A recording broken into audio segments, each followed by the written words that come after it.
Hello, this is Bill Ofston, Director of Assessment for the Longview School District. This training PowerPoint and video represents the third and final Smarter Balanced Assessment training this year. The first was the Washington Comprehensive Assessment Program, or WCAP Overview, which is currently located on the Longview Assessment Google site, as well as the LPS 122 Assessment YouTube channel. This first training was a guide to resources and tools located on the WCAP portal. The second training is the Test Administration Certification app located on the WCAP portal itself.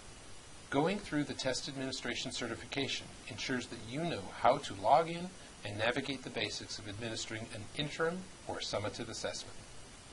By now, you should have administered several interim assessments. This final PowerPoint and video walks through the security and proctoring requirements for spring summative state assessments. At the top of the page, you will see three bubbles or drops labeled SBA, MSP, and EOC. This denotes which slides relate to each assessment.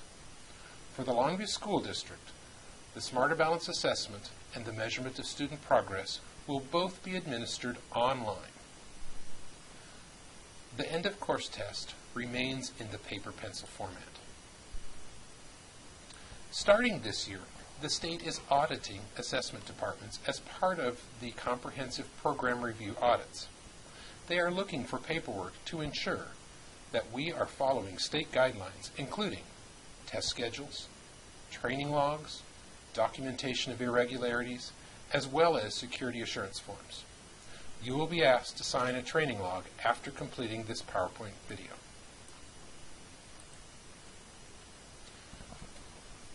This slide is a reminder of the Professional Code of Conduct for Educational Practitioners, published by the Office of Professional Practices at OSPI.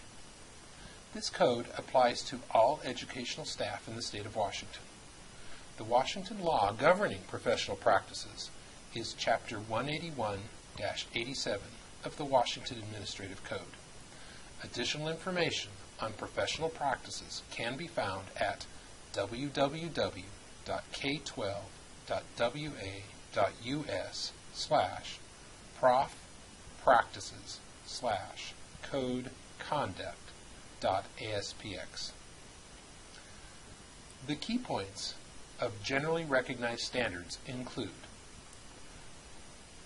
ensuring you understand the test protocols, confirming the accuracy of student demographics, watching for irregularities during testing, documenting any inappropriate behavior during testing, and following the Code of Professional Conduct as defined by Chapter 181-87 of the Washington Administrative Code. This slide shows the various test administration windows for the Smarter Balanced English Language Arts and Math tests, the measurement of student progress science tests, as well as the end-of-course math and biology tests. Building testing schedules must be approved by the district assessment coordinator. The dates, shown in black, represent the state-authorized testing window. Dates in color represent the district-adopted dates within those windows. This slide does not reflect individual building test schedules. This slide outlines the order of administration for the three parts of the Smarter Balanced English Language Arts and Math assessments. The first part is the Computer Adaptive Test, or CAT. This is the first portion of the test all students will take. The second section is a class activity. This is not done on the computer. This section is now optional. If administered, it should be done so by the classroom teacher at least 3 days before taking the performance task. The teacher should record the information during the class activity for all students to view. Students may also take notes on the class activity, but student or staff notes may not be used during the performance task. Finally, the performance task. This section is still required and contains the highest depth of knowledge questions.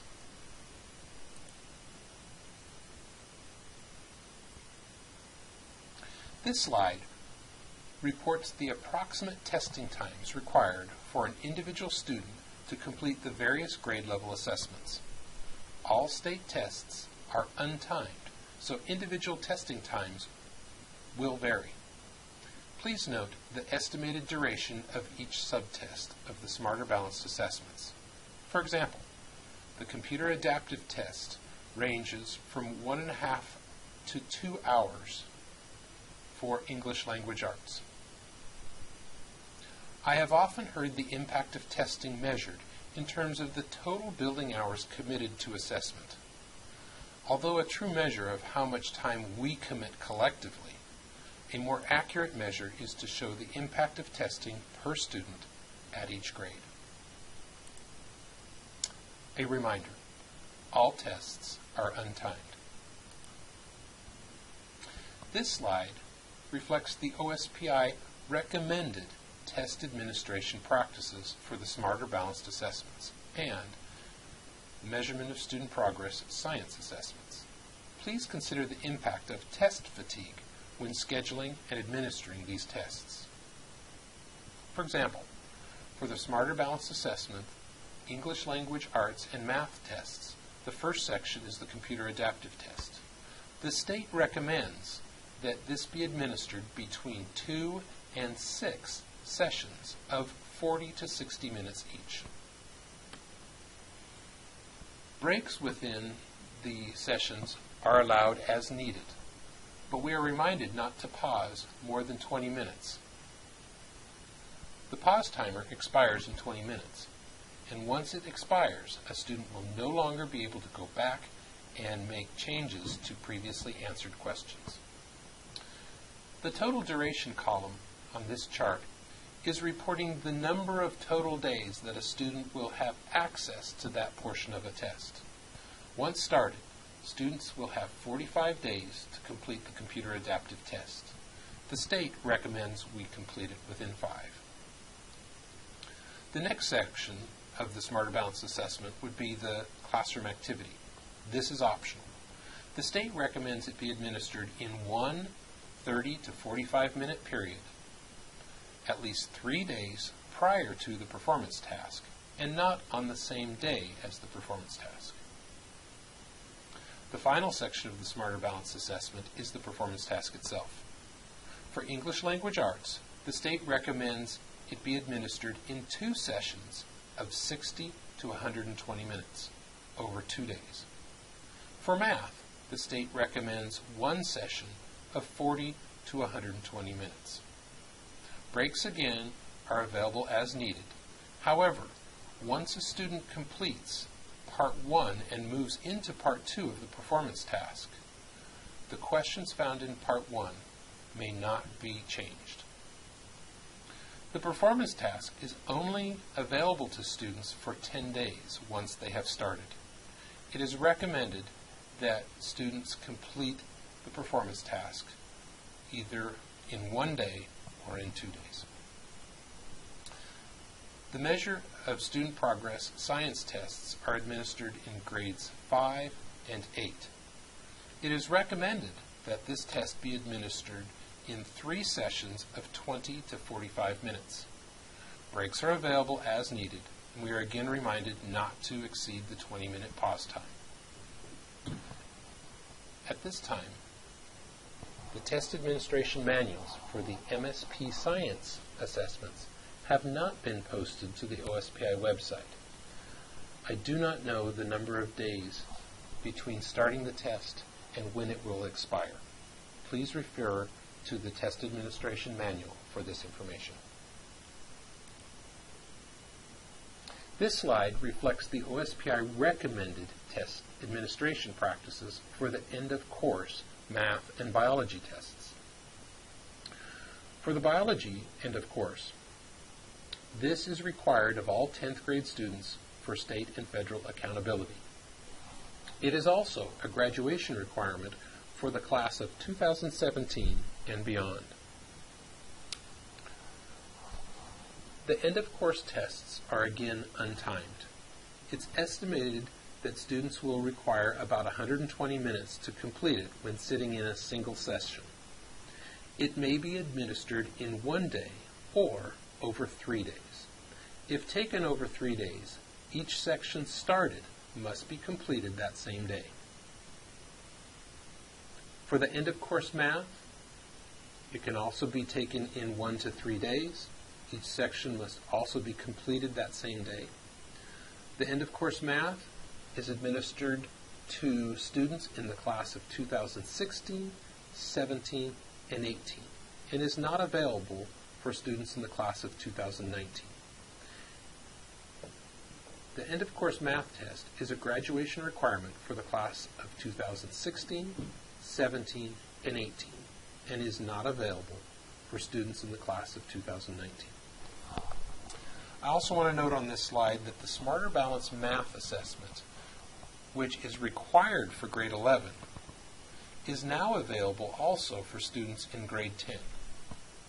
Any sophomore sitting for the Smarter Balance Math Assessment should either be currently enrolled or have already taken an Algebra 2 class. The Smarter Balance Math Assessment will be a graduation requirement for students in the class of 2019 and beyond. Universal tools are available to all students and are managed by students during the test. These include online tools such as the highlighter, spell checker, notepad, and calculator when available.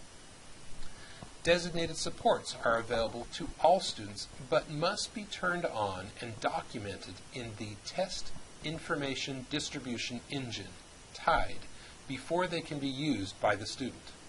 It is important that these be loaded prior to administering interim assessments, as students will need practice using these tools. They include tools such as color contrast, masking, or speech-to-text.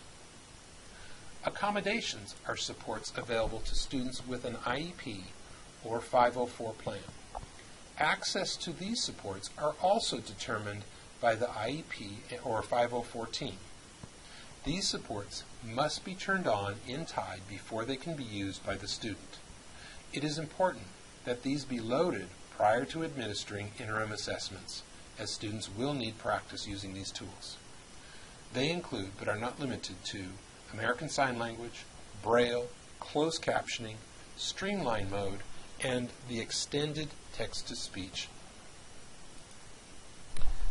A reminder, all designated supports and accommodations must be loaded in TIDE before interim testing begins.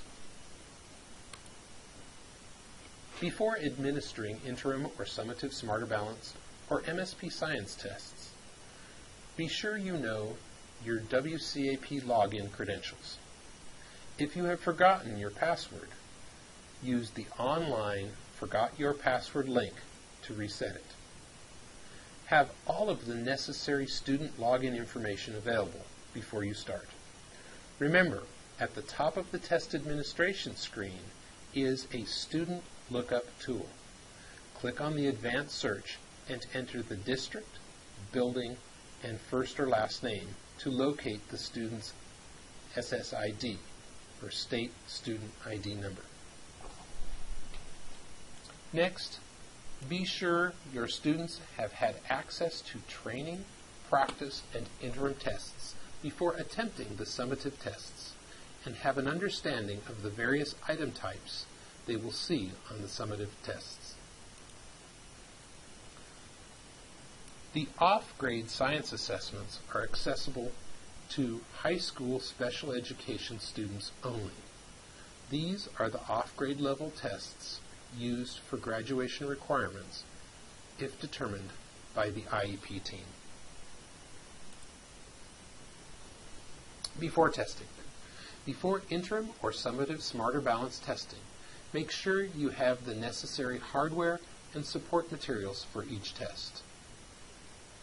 For the English Language Arts Smarter Balance test, headphones are required for the listening portion and for students using text-to-speech supports. Yellow scratch paper should be provided. For the math test, Headphones are required only for students using text-to-speech supports. Yellow scratch paper is required. Graph paper is required for grades 6 and above. Graph paper is optional for grades 3 through 5. An embedded calculator will be available in grades 6 and above. A note on calculators. Calculators will be provided by the test engine for specific questions on which they are allowed. An accommodation is available for students with an IEP who require a special calculator, such as a Braille or talking calculator. Use of these external calculators must be monitored by staff so they are used only on questions for which they are allowed. No other external calculators are allowed for the Smarter Balanced assessments. Before administering a science MSP or math end of course or biology end of course assessment, make sure you have the necessary. Before administering a science MSP, math end of course, or biology end of course assessment, make sure you have the necessary support materials for each test. For the science MSP, yellow scratch paper or graph paper may be provided for online testing only. For paper pencil testing, students are asked to do all of their work in their test booklet. Calculators may be used on the science MSP. The memory must be cleared following the memory clearing policy. See your test administration manual. For the math end of course, yellow scratch paper or graph paper may be provided. Calculators may be used. Again, the memory must be cleared following the memory clearing policy. See the test administration manual. The maximum graphing calculator allowed is with similar functionalities to the TI-84 series calculator. Finally, for the math end of course, number 2 pencils are required. For the biology end of course, no scratch paper is allowed.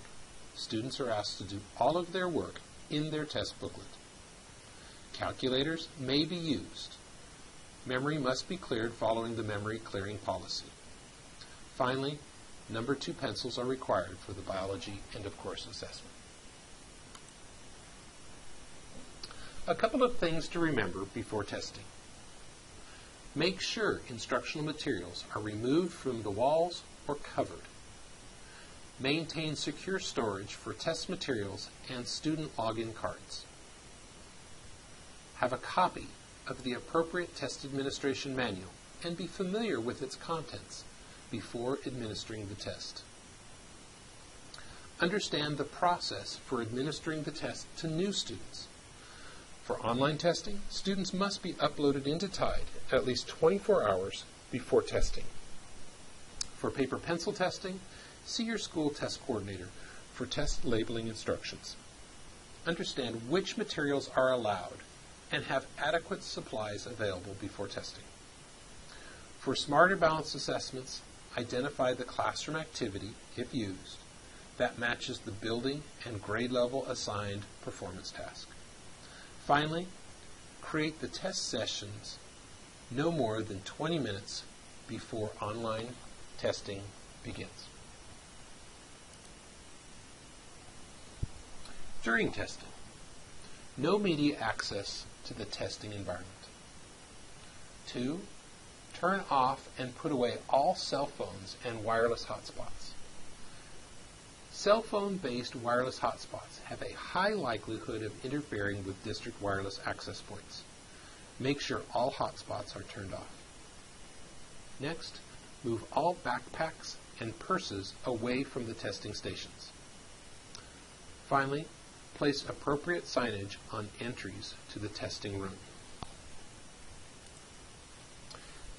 A note on cell phones. Cell phones used during Smarter Balanced testing last year here in Longview did result in student scores being invalidated. As mentioned before, have a copy of the appropriate Test Administration Manual, or TAM, and be familiar with its contents.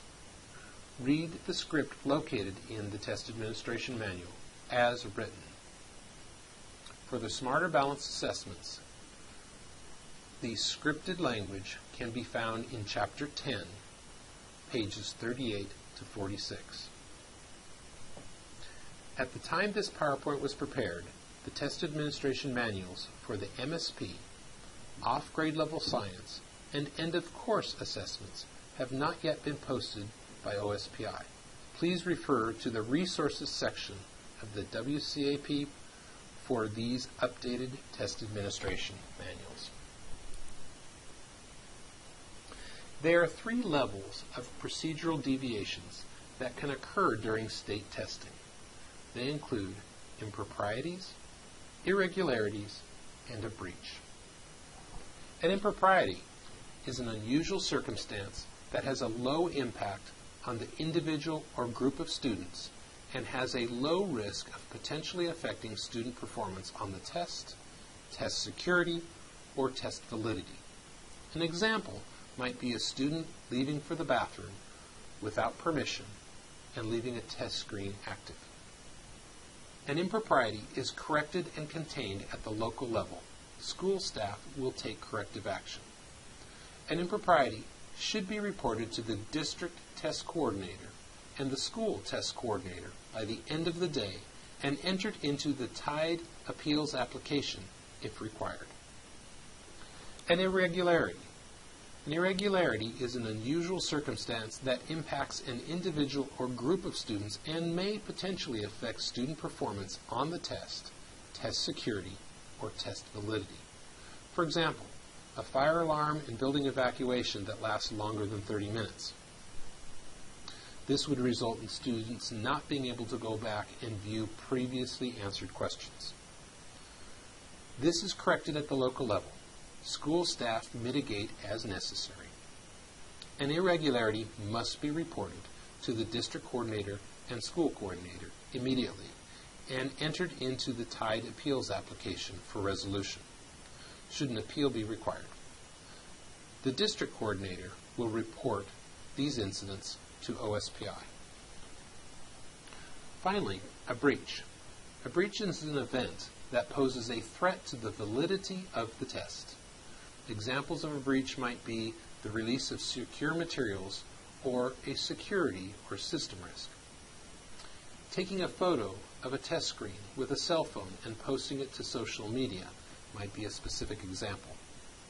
Staff are expected to contain the incident as necessary. A breach incident must be reported to the district coordinator and the school coordinator immediately and entered into the tied appeals application, should an appeal be required. These circumstances have external implications and must be reported to OSPI by your district assessment coordinator immediately. Appeals. There are several levels of appeals and various conditions for which they become available. This slide is very briefly informing you of the options should you encounter an impropriety, irregularity, or breach. The first choice is a reset. This resets the student's test all the way back to the beginning. All work done on the test will be lost. Restore. Restore returns a test from reset to its prior status. Invalidation. An invalidation eliminates the test. The test will not be scored. The student will receive a 0. Reopen current test segment. This allows a student to continue with a test that has been submitted or whose test session has expired. Reopen previous test segment. This also allows a student to continue with the test, but opens up the entire test for student access. Finally, the grade period extension. The grade period extension allows students to access previously answered test questions upon resuming the test after expiration of the pause timer. In the event you suspect an impropriety, irregularity, or breach has occurred, please contact Bill Austin at 7981 or Tammy Hillebrand at 7012. This slide is provided to make you aware of the other documentation that is available for various testing situations. These forms are only required should the need arise, and each requires the District Assessment Coordinator to submit these to OSPI for approval before actions are taken. First, Emergency Medical Exemption. This form is used for serious medical conditions that would interfere with the student's ability to participate in state testing. This requires OSPI approval before a student can be exempted from testing, so must be completed in advance. 2. Modified testing schedule.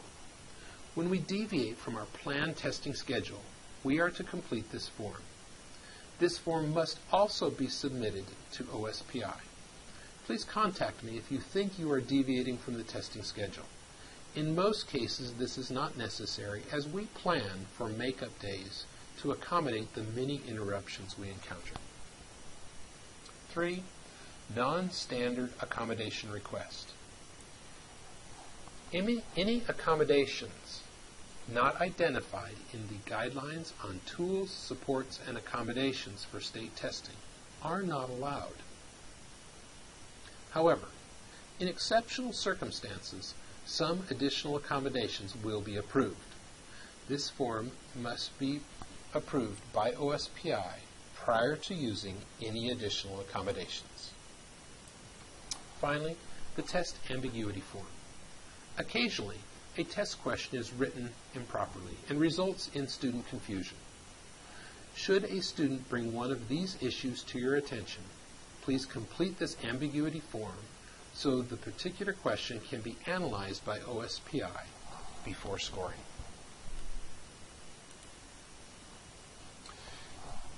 This slide is provided to make you aware of other documentation that is required. Test security staff assurance reports will be printed for each building. These need to be completed after testing is finished. In some ways, these are a throwback to the old paper-pencil assessment procedures.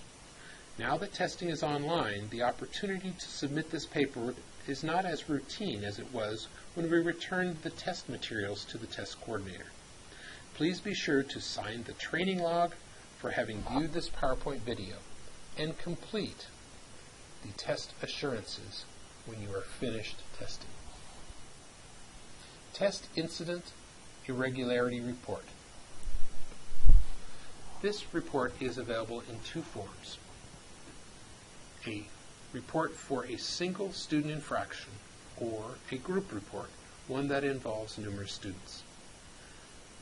These reports are required documentation for any impropriety, irregularity, or breach. That is the end of this presentation. If you have any questions, please contact Bill Austin at extension 7981 or Tammy Hillebrand at extension 7012. Thank you for participating and happy testing.